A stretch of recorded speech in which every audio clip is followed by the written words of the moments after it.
દ્વારા press conference સીધા જઈએ ત્યાં આપણા ગુજરાતમાં ઊભી થઈ। જ્યારે પણ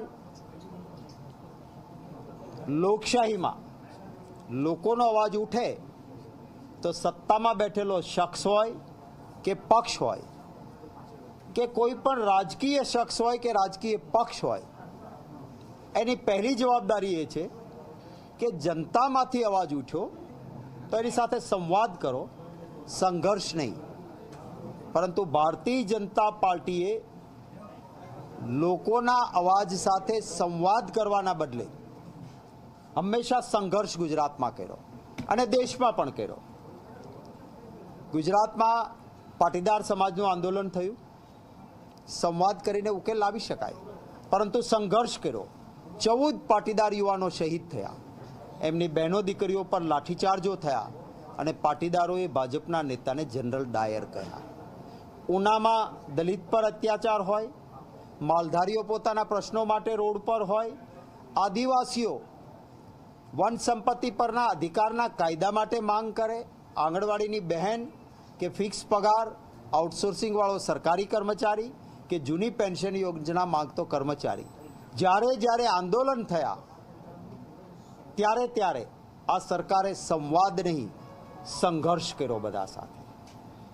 આ વખતે પણ જે મુદ્દો ઉપસ્થિત થયો, રાજા મહારાજાઓમાં બહુ જ બધી જ્ઞાતિઓ આવે, રાજપૂતો બહુમતીમાં, પરંતુ એ સિવાય ક્ષત્રિય સમાજમાં આવતી અનેક જ્ઞાતિઓ, કાઠી દરબારો, કારડિયા રાજપૂત ભાઈઓ, નાડોદા રાજપૂત સમાજ, બક્ષીપંચમાં આવતી અનેક જ્ઞાતિઓ, બ્રાહ્મણોના પણ રજવાડા હતા આપણે ત્યાં।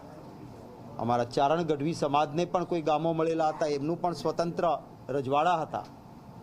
પાટીદારોને પટ્ટા મળતા હતા, એટલે એ પાટીદાર કહેવાય અને એ પટ્ટામાં એ રાજા હતા, એ મહારાજા હતા। આદિવાસીને ભીલ પણ રાજા મહારાજા હતા।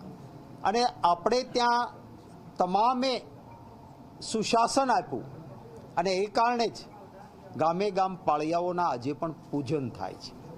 લોકોની લાગણી દુભાઈ કે અમારી અસ્મિતા અને મા બહેનોનું અપમાન અને જે સત્ય નથી એવી વાત થઈ છે, ત્યારે ભારતીય જનતા પાર્ટીએ અહંકાર રાખ્યો,